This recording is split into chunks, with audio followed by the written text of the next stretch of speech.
Hello everyone, मैं वर्षा आपके अपने यूट्यूब चैनल वर्षा एजुकेशन पॉइंट में एक बार फिर से स्वागत करती हूँ। दोस्तों, कैसे हो आप सब?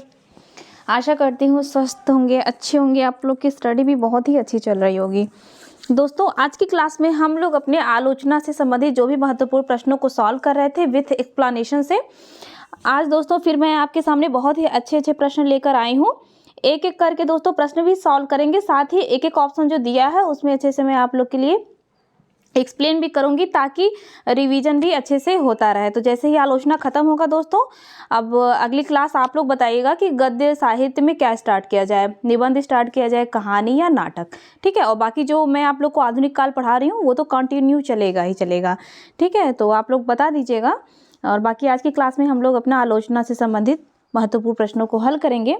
तो 24वां नंबर प्रश्न है कि निम्नलिखित कथनों में कौन सा असत्य है। ठीक है, तो इसमें गलत कथन छांटना है। पहला ऑप्शन है डॉक्टर शिवदान सिंह चौहान प्रगतिवादी समीक्षक हैं, और दूसरा ऑप्शन है, पहले मैं इसी पे ही डिस्कस कर ले रही हूँ ये ऑप्शन जो दोस्तों दी, ताकि टाइम बचेगा आप लोग का भी। देखिए, ठीक है, समय कम है, हम चाह रहे हैं आप लोग को कम समय में अच्छे जो है जल्दी प्रश्न करा के एक्सप्लेन रिवाइज करा दें। तो ज़्यादा टाइम नहीं लेंगे। जैसे देखिए, आप पहला ऑप्शन दिया हुआ है कि डॉक्टर शिवदान सिंह चौहान प्रगतिवादी समीक्षक हैं, बिल्कुल हैं। ठीक है, हिंदी का जो है प्रथम मार्क्सवादी या प्रगतिवादी आलोचक का, ये दोनों एक ही है। ठीक है, मार्क्सवादी या प्रगतिवादी दोनों एक ही है। तो मैंने आप लोग को बताया था कि हिंदी का प्रथम मार्क्सवादी आलोचक शिवदान सिंह चौहान को ही माना जाता है। तो इस प्रकार से यह ऑप्शन बिल्कुल सही है। दूसरा ऑप्शन है कि डॉक्टर देवराज उपाध्याय मनोविश्लेषणवादी समीक्षक हैं। ठीक है, ये भी बिल्कुल सही है। और कौन कौन मनोविश्लेषणवादी समीक्षक हैं वो आप लोग मुझे कमेंट करके बताइएगा। मैंने आप लोग को कई बार बताया है। ठीक है, देवराज के अलावा वो कौन से और 3 लोग हैं ये भी मैं आपको हिंट बता दे रही हूँ, तो आप लोग कमेंट जरूर करके बताइएगा। फिर अगला ऑप्शन है बिहारी और देव तुलनात्मक समीक्षा का ग्रंथ है। ठीक है, बिहारी और देव ये तो ग्रंथ हो गया आलोचना। ठीक है, अब क्या पूछा है इसमें कि तुलनात्मक समीक्षा का ग्रंथ है, बिल्कुल। क्योंकि दोस्तों देव बड़े के बिहारी विवाद में भाग लेने वाले कई आलोचक थे, उनकी कृतियां भी थी। जैसा कि बिहारी और देव जो ये आलोचना ग्रंथ है उसके आलोचक हैं लाला भगवान दीन। इन्होंने माना था कि बिहारी बड़े हैं। ठीक है, अब देव और बिहारी ये भी आलोचना है, इसके आलोचक हैं कृष्ण बिहारी मिश्र। इन्होंने जो है देव को बड़ा कवि माना था। ठीक है, उस प्रकार से ये भी जो है प्रश्न सही हो गया ऑप्शन। फिर अगला, आचार्य रामचंद्र शुक्ल की आलोचना पद्धति पूर्वाग्रह से ग्रस्त है। तो दोस्तों ये वाला ऑप्शन गलत है। उस प्रकार से देखिए, अब हम लोग के तीनों ऑप्शन जो दिए हैं उसे कितना अच्छे से मैं आप लोगों को क्लियर करा दी हूँ। अब बचा कौन सा, ये तो ऑप्शन बिल्कुल गलत है। तो आचार्य रामचंद्र शुक्ल जी की तो प्रथम सैद्धांतिक आलोचना थी कि काव्य में रहस्यवाद। ठीक है, और इनको जो है रस मीमांसा भी इनका एक ग्रंथ है, रस मीमांसा आचार्य शुक्ल का की सैद्धांतिक आलोचना ग्रंथ है, ये भी है। और रामचंद्र शुक्ल ने आलोचना के क्षेत्र में एक है विरुद्धों का सामंजस्य सिद्धांत का प्रवर्तन किया था। ये भी आप लोग को याद रखना है कि विरुद्धों का सामंजस्य सिद्धांत का प्रवर्तन किसने किया था, तो आचार्य रामचंद्र शुक्ल जी ने किया था। फिर अगला प्रश्न है कि निम्न सूचियों को सुमेलित करते हुए उपर्युक्त विकल्प का चयन कीजिए। तो देखते हैं, ऐसे प्रश्न जब भी आते हैं तो दोस्तों अच्छा लगता है ऐसे मिलान करने वाला। तो आलोचक का नाम दिया हुआ है और आलोचना जो है ग्रंथ दिया हुआ है। तो देखते हैं कौन सा ऑप्शन इसमें सही होगा। तो पहला है शिवदान सिंह चौहान। ठीक है, शिवदान सिंह चौहान। अब इसमें इनका दिया हुआ है कि आलोचना ग्रंथ कौन सा है इनका, तो शिवदान सिंह चौहान का जो है आलोचना ग्रंथ है दोस्तों वह है साहित्यानुशीलन। ठीक है, साहित्यानुशीलन जो कि 1955 ईस्वी। ठीक है, नहीं दिख रहा होगा तो आप लोग को सुनाई तो दे ही रहा होगा। तो 1955 ईस्वी में ये प्रकाशित हुआ था। अब है दूसरा कि प्रकाश चंद्र गुप्त का, इनका आलोचना ग्रंथ है हिंदी साहित्य की जनवादी परंपरा। ठीक है, हिंदी साहित्य की जनवादी परंपरा जो कि 1953 ईस्वी में प्रकाशित है। फिर है इलाचंद जोशी। इलाचंद जोशी का जो है साहित्य संतरण। ठीक है, किसका है, इलाचंद जोशी का। फिर ये है अज्ञे का त्रिशंकु, ये भी कई बार पूछा है दोस्तों, त्रिशंकु। ठीक है, ये जो है अज्ञे का है। तो ठीक है, अब अगला प्रश्न है कि रस मीमांसा के रचनाकार हैं। रस मीमांसा के रचनाकार कौन है? पहला ऑप्शन है डॉक्टर नगेंद्र, दूसरा है डॉक्टर गणपति चंद्रगुप्त, तीसरा है नंदुलारे वाजपेयी और चौथा है आचार्य हजारी प्रसाद द्विवेदी। तो इसका जो सही आंसर हो जाएगा दोस्तों वो हो जाएगा रसमीमांसा का नंद दुलारे वाजपेयी। ठीक है। फिर अगला प्रश्न है हिंदी साहित्य की भूमिका के लेखक कौन हैं? हिंदी साहित्य की भूमिका के लेखक कौन हैं? पहला ऑप्शन है डॉक्टर नगेंद्र, दूसरा है डॉक्टर गणपति चंद्रगुप्त, तीसरा है नंद दुलारे वाजपेयी, चौथा है आचार्य हजारी प्रसाद द्विवेदी। तो इसका जो सही आंसर हो जाएगा दोस्तों वो हो जाएगा हजारी प्रसाद द्विवेदी। ठीक है। हिंदी साहित्य की भूमिका, ये तो हो गई एक इनकी आलोचनात्मक कृति। और दोस्तों है इनकी आलोचनात्मक कृति हिंदी साहित्य का आदिकाल, ठीक है, सुर साहित्य, और बड़ा इंपॉर्टेंट है एक मध्यकालीन बोध का स्वरूप। हाँ, मध्यकालीन बोध का स्वरूप, ये भी हजारी प्रसाद द्विवेदी का है, कई बार पूछा गया है। अगला प्रश्न है कि रस मीमांसा के, ओफो फिर से रिवाइज हो गया क्या, चलिए ठीक है आते हैं यहाँ पे। 28वां जो है प्रश्न है कि इनमें से छायावाद का प्रबल समर्थक कौन सा आलोचक है? इनमें से छायावाद का प्रबल समर्थक कौन सा आलोचक है? पहला ऑप्शन है नंद दुलारे वाजपेयी, दूसरा है शिवदान सिंह चौहान, तीसरा है हजारी प्रसाद द्विवेदी, चौथा है जैनेन्द्र। तो इसका जो सही आंसर हो जाएगा दोस्तों वो हो जाएगा नंद दुलारे वाजपेयी। ठीक है। अब 29वां प्रश्न है कि इनमें से असत्य कथन कौन सा है? ठीक है, क्या है असत्य कथन? पहला है कि नया साहित्य नए प्रश्न की रचना आचार्य नंद दुलारे वाजपेयी ने की है। ठीक है, ये बिल्कुल सही है, नया साहित्य नए प्रश्न। फिर है मध्यकालीन बोध का स्वरूप नामक कृति के लेखक हैं हजारी प्रसाद द्विवेदी, ये भी मैंने भी आप लोग को बताया। इसका समय आप लोग नोट करिएगा 1970।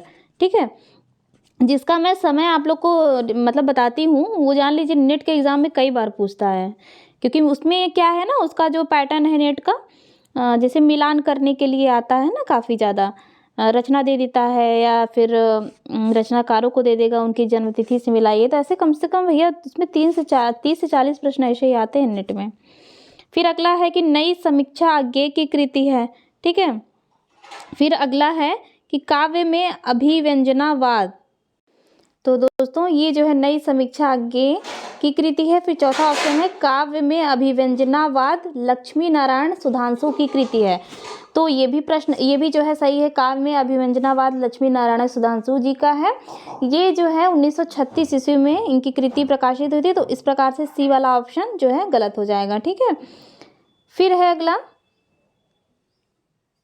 अगला प्रश्न है कि इनमें से डॉक्टर रामविलास शर्मा की कृति कौन सी है? ठीक है, रामविलास शर्मा की कृति कौन सी है? भाषा और समाज, मार्क्सवाद और प्राचीन साहित्य का मूल्यांकन, तीसरा है आस्था और सौंदर्य। तो दोस्तों ये तो सभी सही है, भाषा और समाज भी इनका है, मार्क्सवाद और प्राचीन साहित्य का मूल्यांकन भी है, आस्था और सौंदर्य भी रामविलास शर्मा जी का ही है। ठीक है। फिर अगला प्रश्न है दोस्तों कि इतिहास और आलोचना ग्रंथ के लेखक कौन हैं? इतिहास और आलोचना ग्रंथ के लेखक, ये भी बहुत ही इंपॉर्टेंट है प्रश्न। आचार्य हजारी प्रसाद द्विवेदी, नामवर सिंह, डॉक्टर नगेंद्र या लक्ष्मी नारायण सुधांशु। तो इसका जो सही आंसर हो जाएगा वो हो जाएगा डॉक्टर नामवर सिंह। ठीक है। और इतिहास और आलोचना जो इनकी ग्रंथ है उसका प्रकाशन वर्ष आप लोग नोट कर लीजिए 1957। ठीक है। फिर है देव और उनकी कविता। अरे बाप रे बाप, देव, और ये तो बहुत बार प्रश्न पूछा है, देव और उनकी कविता के रचनाकार। अब विवाद भी इतना हुआ था कि कौन है, लाला भगवान दीन हैं, डॉक्टर नगेंद्र हैं, कृष्ण बिहारी मिश्र हैं। तो इसका जो सही आंसर हो जाएगा दोस्तों वो हो जाएगा डॉक्टर नगेंद्र। ठीक है, देव और उनकी कविता। फिर अगला प्रश्न है कि महावीर प्रसाद द्विवेदी और हिंदी नवजागरण के लेखक हैं। महावीर प्रसाद द्विवेदी और हिंदी नवजागरण के लेखक कौन हैं?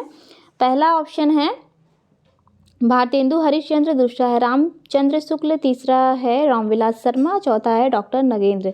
तो इसका जो सही आंसर हो जाएगा दोस्तों वो हो जाएगा रामविलास शर्मा जी हैं, और इसका प्रकाशन वर्ष है दोस्तों 1977। ठीक है।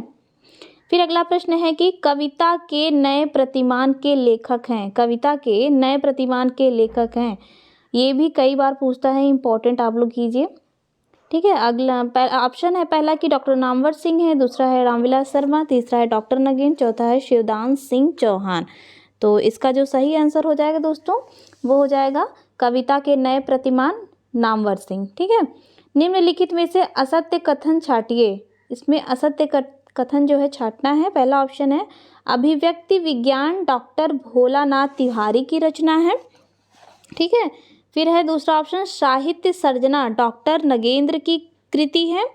तीसरा है रस सिद्धांत और सौंदर्य डॉक्टर निर्मला जैन की कृति है। चौथा है नई कविता सीमाएं और संभावनाएं के रचनाकार गिरिजा कुमार माथुर हैं। तो इसका जो सही आंसर हो जाएगा दोस्तों वो हो जाएगा ये वाला साहित्य सर्जना डॉक्टर नगेंद्र की कृति नहीं है, ठीक है। अगला है आप प्रश्न की शुद्ध कविता की खोज के रचनाकार हैं। शुद्ध कविता की खोज के रचनाकार हैं मुक्तिबोध हैं, दिनकर हैं, अज्ञेय हैं या डॉक्टर नामवर सिंह हैं। तो इसका जो सही आंसर हो जाएगा दोस्तों वो हो जाएगा आपका बी वाला ऑप्शन, ठीक है। अगला प्रश्न है कि कामायनी एक पुनर्विचार किस रचनाकार की कृति है। कामायनी एक पुनर्विचार किस रचनाकार की कृति है। तो पहला ऑप्शन है नंदुलारे वाजपेयी, दूसरा है डॉक्टर नगेंद्र, तीसरा है मुक्तिबोध और चौथा है अज्ञेय। तो जो है कामायनी एक पुनर्विचार जो है मुक्तिबोध की रचना है, ठीक है। और शुद्ध कविता की खोज के रचनाकार कौन है दोस्तों, इसका जो सही आंसर हो जाएगा वो हो जाएगा दिनकर। अब है अगला प्रश्न कि इनमें से असंगत को अलग कीजिए। तो देखते हैं हम लोग। पहला है कि आलोचक और आलोचना किसका है, बच्चन सिंह का है, बिल्कुल सही है। नए प्रतिमान और पुराने निकष, ये भी कई बार पूछता है, नए प्रतिमान और पुराने निकष। लिख लिख के दोस्तों ना आप लोग याद करेंगे ना तो बहुत अच्छे से याद हो जाएगा। कई बार लिखिए और उसको ऐसे ना देखते रहिए, दिमाग में जान लीजिए एकदम छप जाएगा, चाहे वो आलोचना हो चाहे कुछ भी। और हिंदी में तो पाठ्यक्रम में देख ही रहे हैं कितना ज़्यादा हम लोग को रचनाएं पढ़नी है। और रचनाओं के साथ साथ ये भी ध्यान रखना है कि कौन सी किस विधा की है, ठीक है, इसमें बड़ा कन्फ्यूजन होता है। फिर अगला है कि भाषा और संवेदना इंद्रनाथ मादान, ये ही गलत है, ठीक है। फिर अब चौथा क्या है कि कहानी और नई कहानी, ये है नामवर सिंह की। फिर अगला है कि चेतना के बिंब के लेखक कौन हैं। पहला ऑप्शन है डॉक्टर नगेंद्र, दूसरा है नेमीचंद्र जैन, तीसरा है नरेश मेहता, चौथा है अज्ञेय। तो इसका जो सही आंसर हो जाएगा वो हो जाएगा डॉक्टर नगेंद्र, चेतना के बिंब, ठीक है। और अगला प्रश्न है कि लाल तारा के लेखक कौन हैं। लाल तारा के लेखक कौन हैं, महादेवी वर्मा, राम वृक्ष वेनीपुरी, प्रकाश चंद्र गुप्त या इनमें से कोई नहीं। तो राम वृक्ष वेनीपुरी आंसर सही हो जाएगा, ठीक है। फिर अगला है कि बादशाह दर्पण, ये भी कई बार पूछा है, बादशाह दर्पण मोस्ट इम्पॉर्टेंट है दोस्तों, की रचना किसने की है। शिव प्रसाद सितारे हिंद, भारतेंदु बाबू हरिश्चंद्र, बनारसी दास चतुर्वेदी और है उपेंद्र नाथ अस्क। तो इसका जो सही आंसर हो जाएगा दोस्तों भारतेंदु बाबू हरिश्चंद्र जी का है। बादशाह दर्पण मोस्ट इम्पॉर्टेंट है। फिर अगला प्रश्न कि हिंदी का पहला आत्मकथा लेखक कौन है। वियोगी हरि हैं, बनारसी दास जैन है, बनारसी दास चतुर्वेदी या उपेंद्र नाथ अस्क। तो इसका जो सही आंसर हो जाएगा वो हो जाएगा बनारसी दास जैन, ठीक है।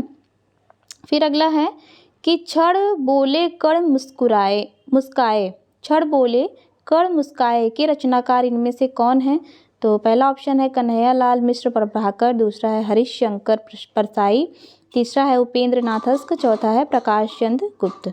तो इसका जो सही आंसर हो जाएगा वो हो जाएगा कन्हैया लाल मिश्र प्रभाकर, ठीक है। फिर अगला प्रश्न है कि जंगल के जीव के रचनाकार हैं प्रेमचंद्र, बनारसी दास चतुर्वेदी, श्री राम शर्मा, रामविलास शर्मा। तो इसका जो सही आंसर हो जाएगा दोस्तों वो हो जाएगा श्री राम शर्मा। अगला है कि तूफानों के बीच किस विधा की रचना है। तो पहला ऑप्शन है रिपोर्टाज, दूसरा है संस्मरण, तीसरा है आत्मकथा, चौथा है यात्रा वृत्तांत। तो इसका जो सही आंसर हो जाएगा वो हो जाएगा रिपोर्टाज, ठीक है।